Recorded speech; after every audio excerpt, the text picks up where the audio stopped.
wasn't so long ago in the history of man's voyage toward a better world that ships were carrying eager passengers toward the shores of a new nation that was just in the building. Our forefathers were constructing the foundation of this nation by interlocking inseparably the blocks of our political and economic freedoms.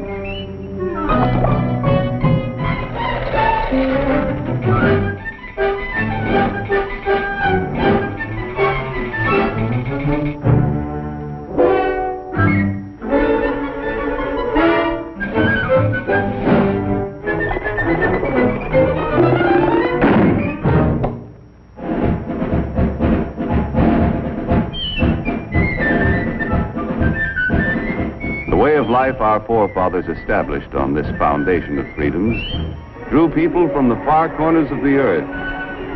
And all those who set foot on these shores had the opportunity to build a better life for themselves. Even young Jonathan, an unskilled lad from across the sea, hoped to find a job where he could progress according to his ability and enterprise.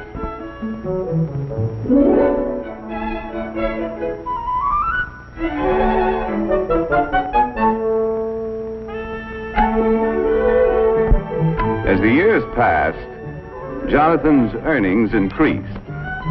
But he still felt that for a man of his skill, it was about time for another raise. Mr. Blessgravy, am I not the best crown rounder and brim trimmer in ye business? Mm-hmm. Then verily, methinks I am worth more moolah. That you are, Jonathan. I'm sorry, lad. No raise, Mr. Blessgravy? I quit. Sales and profits down. Phooey. I could run ye business better myself. Hey, why not? My own business. All you need's a little capital, a little push, and an idea. Yeah, an idea. Let's see. So I said to him, I wouldn't wear that hat to a dog fight. Why, there isn't a decent hat in the entire village. And such prices. Imagine paying that much for a poke bonnet. Why, it was an awful thing. Why not? Women's hats. My own business.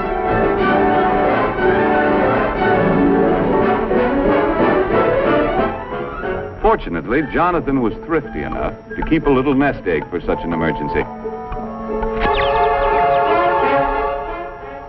Well, the cost of the building took care of the nest egg. And there was nothing left to pay for the necessary tools and equipment. But happily, Jonathan had a good reputation. And as his idea promised a profit, his friends and neighbors were willing to invest some of their savings in his new business.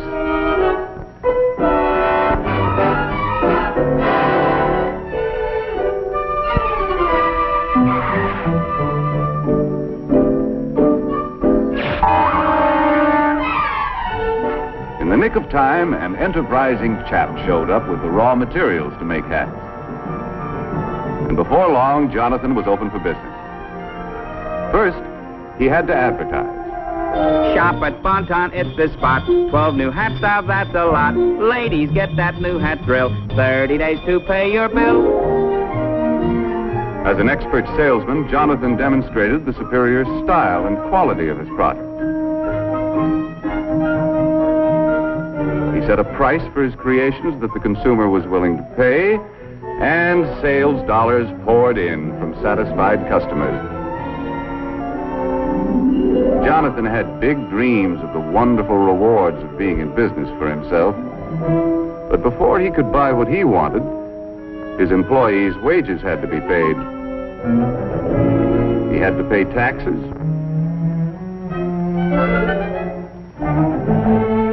And his friends who helped finance the business had to be paid a return on their investment. When all of his bills were paid, Jonathan had to exchange his big dream for a little dream. Mesdames, mademoiselles, it is the privilege of Alphonse, hat stylist to all the grand heads of Europe, to bring you hats with style so chic, a quality magnifique, and a price, ooh la la, so low. Come one, come all to the grand opening.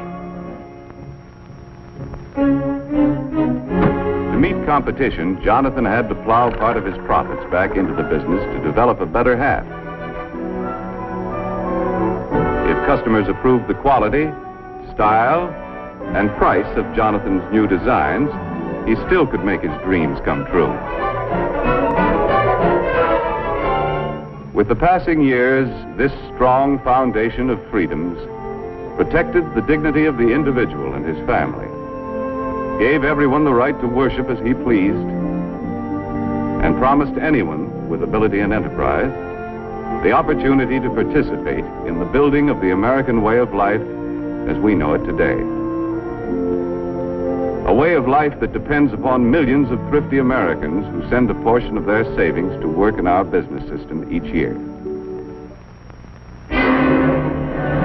People from all walks of life, workers, farmers, housewives, all of us send our dollars to work in our business system in the hope of earning dividends or interest on our investments.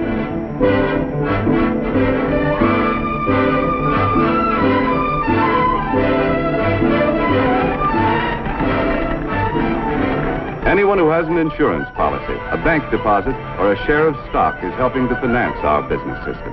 A constant stream of savings dollars must flow into big and small business each year.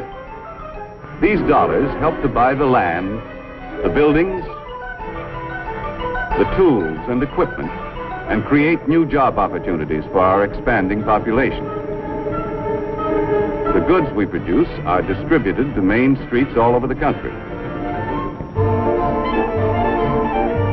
While the Main Street of today doesn't look much like the Main Street of Jonathan's time, the principles of our business system remain the same. For businessmen still compete with one another for the consumer's supply of spendable dollars. And Mrs. Consumer is still mighty critical of everything she buys. Uh-oh, competition.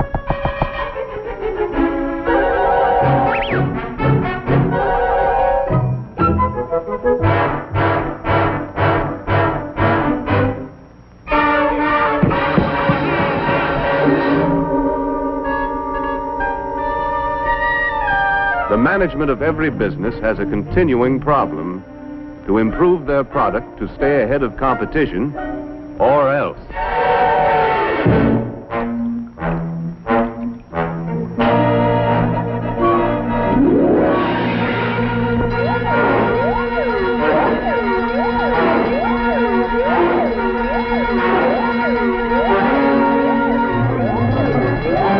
Okay, men, this is it. Quick Chill's got the ball. We've got to get it back. Give them that new product play. More style, better quality, new features, and at the right price. Hit the line, men. Let's go.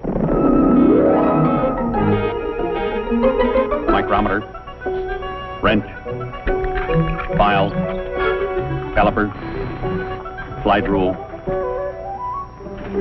In addition to creating a better product, management develops new tools and more efficient methods to help workers turn out more boxes to sell at a price Mrs. Consumer will pay.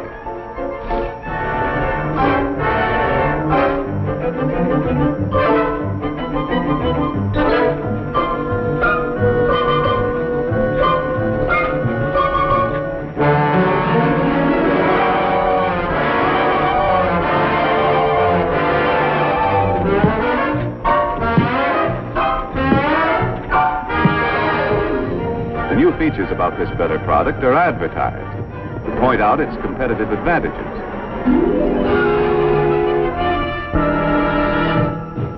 The Auto Magic Permafreeze, with plenty of room for groceries galore. The Auto Magic Permafreeze, with the super duper store-o-matic door.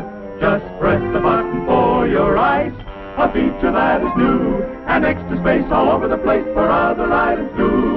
In the Auto Magic Permafreeze, so see your dealer right away. Get a Permafreeze today. Ah, yes, dear lady. Permafreeze is your kind of refrigerator. High quality at a low price. Sales dollars from satisfied customers once again flow back to Permafreeze. A successful business must have enough sales dollars coming in to enable management to pay the expenses of doing business, such as salaries and wages, materials and supplies, research and product development, plant maintenance and repair. In addition to all of these bills, management has to pay taxes to local, state, and federal governments. Any money that's left over is known as profit. Wise management plows part of it back into the business. The remainder of the profit is paid out as dividends.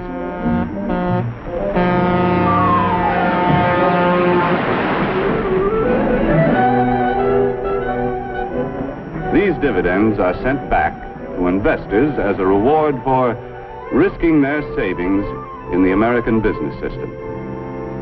Although occasionally some of us pick a lemon and have to take a loss.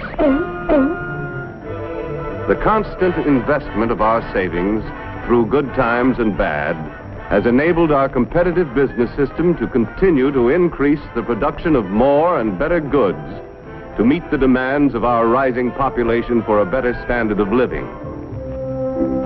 For example, it was only a little more than half a century ago that the average worker had only inefficient tools to help him turn out a product.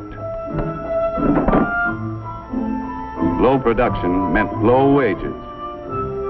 In 1900, many men had to work 10 hours a day, 6 days a week, to earn enough money to provide their families with the bare essentials. Hand labor was the rule in the home as well as the factory. In many families, the youngsters had to work to add their earnings to the family budget and forego the opportunity to get an education.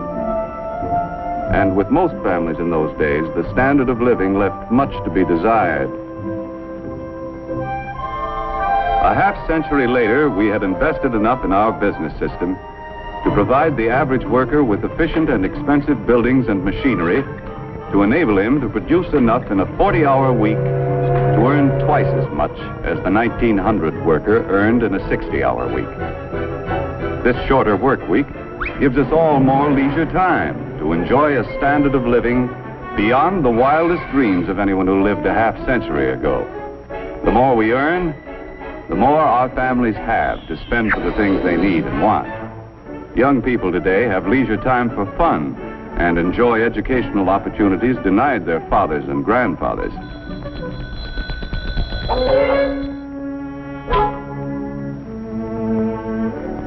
And fortunately, we have been able to raise our standard of living without sacrificing the spiritual side of life, which means so much to the American family.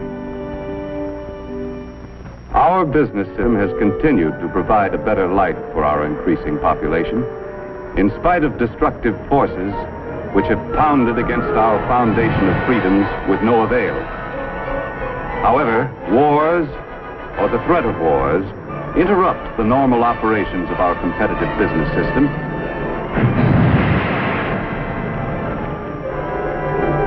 And may result in government controls which crack essential blocks in our foundation of freedoms. In World War II, wages were controlled. Many workers were frozen to their jobs. Farm prices were controlled. And profits of business were limited. Raw materials were allocated between essential and non-essential business. On Main Street, USA, many of us found less to buy because a good portion of our productive capacity went to the war effort. Prices were fixed, and the available supply of goods was rationed. In war emergencies, we allow government to restrict certain of our freedoms. But we Americans have learned to remove government controls as quickly as possible and to repair the blocks in the foundation of our freedoms to allow our business system to resume its normal operations. While we invest part of our savings to help finance the world's most efficient business system, at the same time we pay taxes to government to finance many kinds of services which also contribute to our way of life.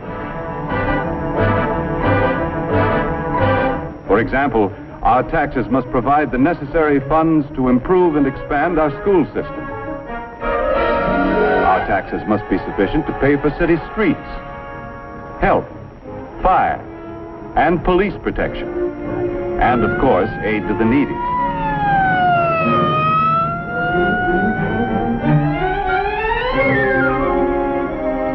Our state taxes help pay for highways, educational institutions, and, among other things, help to finance important experiments to increase the productivity of our farms. Our federal taxes pay for irrigation and reclamation projects, for national parks, postal services, the Weather Bureau, and many other services. Our taxes have to pay for the enormous cost of past wars and provide the funds for a defense program which will ensure the safety of our country.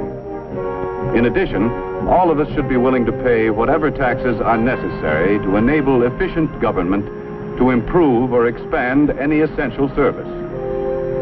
But with our present tax load, we should avoid pressuring government for any new services that aren't absolutely necessary. Because we all know the more our government provides, the more taxes it's forced to collect.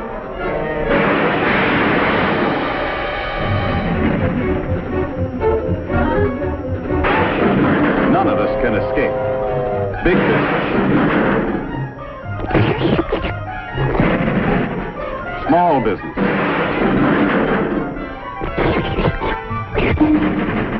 farmers,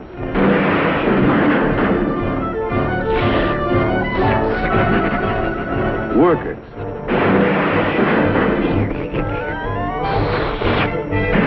housewives, and all of us have to pay our share. Demanding more and more from government could create a tax burden heavy enough to crack essential blocks in the foundation of our business system. Therefore, we shouldn't let our taxes reach a point where they destroy our ability to save and invest. For, as we have seen, our rising standard of living depends upon a constant flow of savings dollars into our business system each year.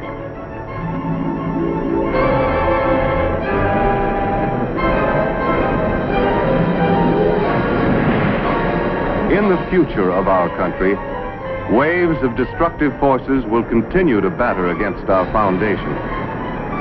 When any force weakens the interlocked blocks of our political and economic freedoms, as good citizens, we must be quick to use the tools our Constitution gives us and repair any cracks that may appear. As long as we keep the foundation of our business system strong, we shall be able to maintain and improve the way of life our forefathers conceived and established. A way of life which gave everyone who came to this country the chance to progress according to his ability and enterprise. Like the youth of yesterday, the young people of today deserve the same opportunity to earn success and accomplishment. And on this foundation of freedoms, continue to build a better life for themselves and their fellow man in the world of tomorrow.